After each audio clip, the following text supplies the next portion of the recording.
Deputy commissioner Abdul वाहिद शेख जिले में सालियाने तरक्याती programme तहत हलंदर तरक्याती मनसूबन judicial complex Jawal Bhatti road Dewan sugar mill road Shirazi Goth Mirpur Bathoro road water supply scheme Satyani शरीफ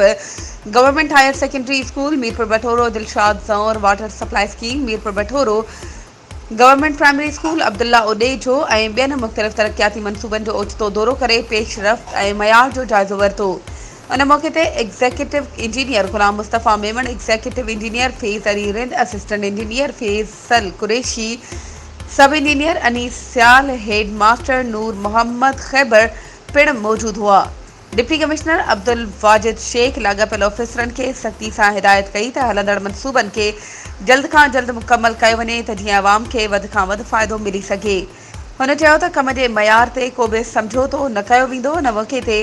लाॻापियल इंजीनियरनि हलंदड़ तरक्याती मनसूबनि बाबति तफ़सीली ब्रीफिंग ॾींदे समूरनि मनसूबनि खे जून 2024 ताईं मुकमल करण जो यकीन ॾियारियो ऐं चयो त जुडिशियल कॉम्प्लेक्स मनसूबे लाइ फंड्स जे अदम दस्तयाबी सबबि कम रुकिजी वियो आहे। फंड्स जारी थियण सबबि फौरी तौर ते कमु शुरू कयो वेंदो। वधीक ख़बरुनि ऐं अपडेट्स जे लाइ असांजे चैनल खे सब्सक्राइब कयो ऐं हा बेल आइकन खे प्रेस करणु न विसारिजो त जीअं असांजी हर नई अचण वारी वीडियो तव्हां ताईं पहुची